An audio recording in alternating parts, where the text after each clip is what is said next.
and welcome to the TMC Newsroom. My name is Rich Tehrani. Thanks for watching us. On our program today is Shubh Agarwal. He is the VP of Marketing at Mavenir Systems. The company is a leader in mobile applications, IMS applications, and Shubh, we've known each other for a number of years now, right? Yes, that is correct. Yeah, it's been almost 5 years in this job, but you know, I've met you like several times before in the industry.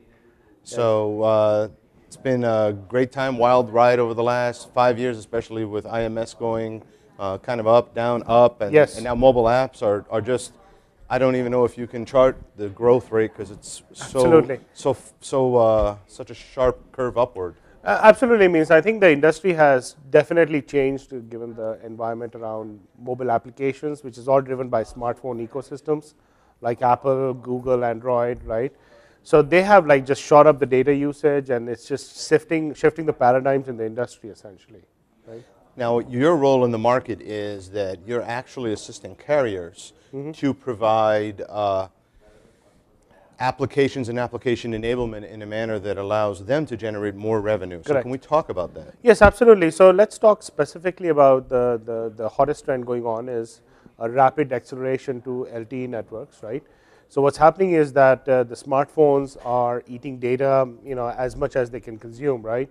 And essentially, what's that forcing the operators to do is transform their access networks to LTE to offer, of course, better speeds on their pipes, right? And to be able to support this high data speed, but also at a lower cost, right? So there's a cost equation and the data support equation that LTE is being deployed as rapidly as you can see. Now, the challenge that they have been put into is that what happens to voice and messaging, which still generates you know, $1 trillion in revenue globally. And that's the problem that we are addressing with our IMS applications is how to even start from bringing basic voice and SMS services onto LTE.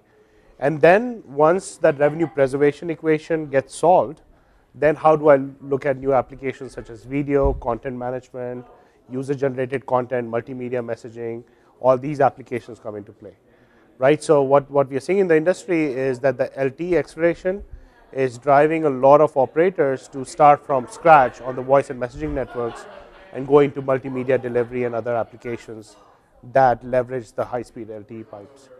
Now, is this an area of more opportunity for carriers? Will they be able to generate more revenue going forward, and how? Yes, so I think what we see is the business model fundamentally changes, and I think we see that evident we saw that happen in the wireline side.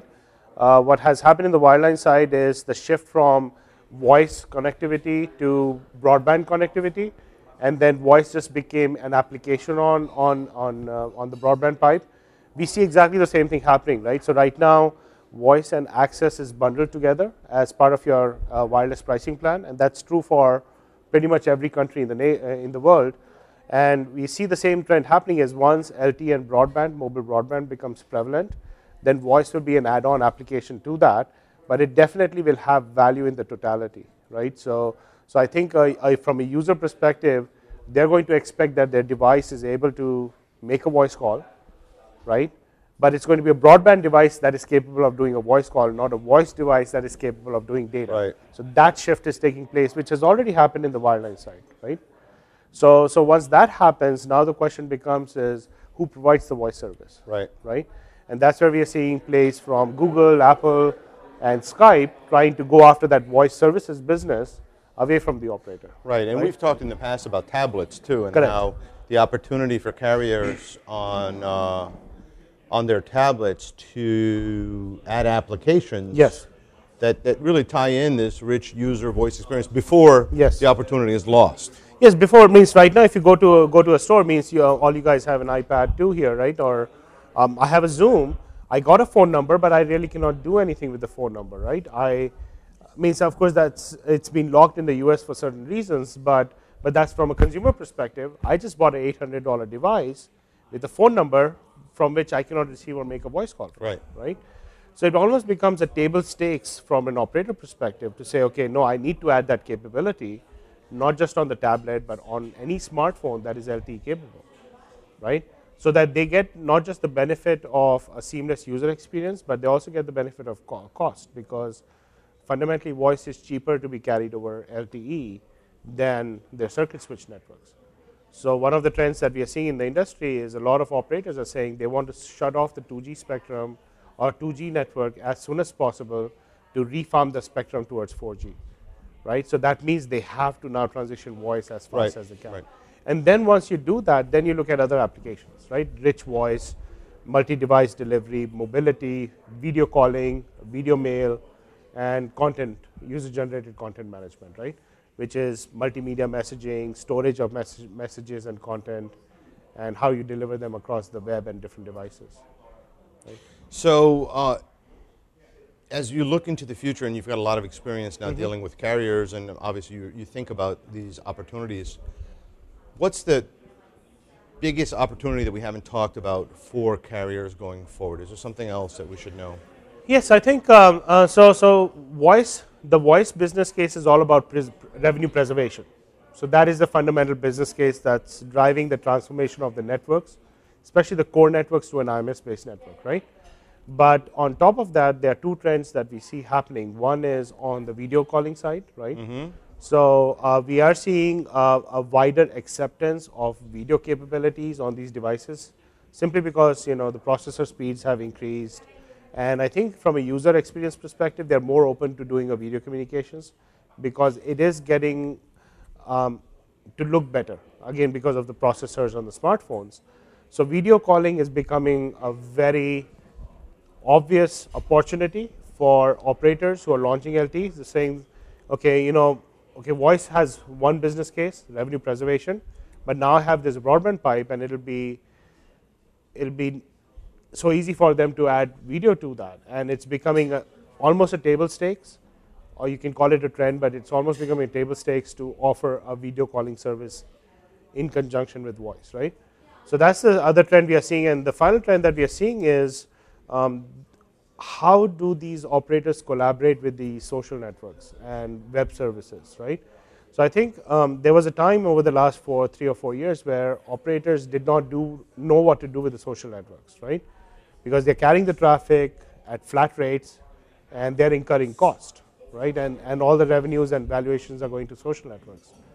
So I think operators have realized that they cannot beat them, but they can definitely plug into that ecosystem through open interfaces towards these web services, so that they can use some of the capabilities that the social networks offer, and vice versa. Some of the social networks can use the communications capability that operators can. It's interesting that you're saying that, because there have been talks of Twitter buying TweetDeck, and TweetDeck is kind of has this interface that plugs into a lot of different social networks. Yes. So you see even the social networking companies buying these interfaces, so you can see that they see the importance of owning that experience. Absolutely, yes. It's crucial that carriers understand it as well. The challenge for carriers, of course, is that they're not software companies, and the DNA of a software company cannot be more different than the DNA of a carrier, where you have this fixed revenue stream and you have generally a pre-monopoly mentality where you used to have a monopoly, and you've got to innovate on a turn of a dime and all of that kind of stuff. So the challenge becomes, how do carriers leverage that, like you said, that like 2.0 ecosystem concept, and actually give something to their customers that they can make money from? Yeah, absolutely. So I think what we are doing is we are saying there's a boundary, right? So what we're trying to do is we are trying to say that all these collaboration services, tweets, Facebook, they will exist, and they will exist as a web service, as a cloud service on the web, right? But there's a cloud that the operators will own and control, and they are the best ones to do so. It's the communications cloud, right? Or the communications enablement, right? So you mentioned the example of TweetDeck, right? Means tweet is basically a message that resides on a Twitter network, right? But let's say tomorrow, like Facebook is already looking at it, right, to add voice and video capabilities. And for them, that means they have to build a brand new infrastructure, right? Sure. In this case, what they can do is they can leverage any operator's infrastructure through open APIs and say, well, if I want to make a voice call, I'll just use AT&T, or I'll just use Verizon, or whoever it is, right, through these open APIs. So I think there's a boundary between communication services, which we call mobile cloud services, and then all the web services, which is collaboration, social, messaging, media sharing, all that stuff, right? And I think there'll be plugs between the two.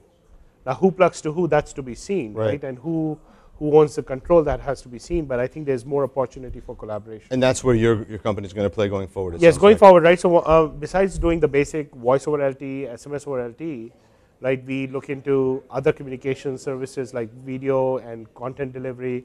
And then one of the aspects of all this is to open these capabilities to third parties via open APIs, right? So that's a third critical element where we don't see solid requirements yet, but we see a lot of discussions around that topic, and we are defining that as we go along with our operator customers. Excellent. Well, thanks for being on the program. Thank you very much. This was great as always. Thank you. Always a pleasure to see you. Excellent. Thank you very much.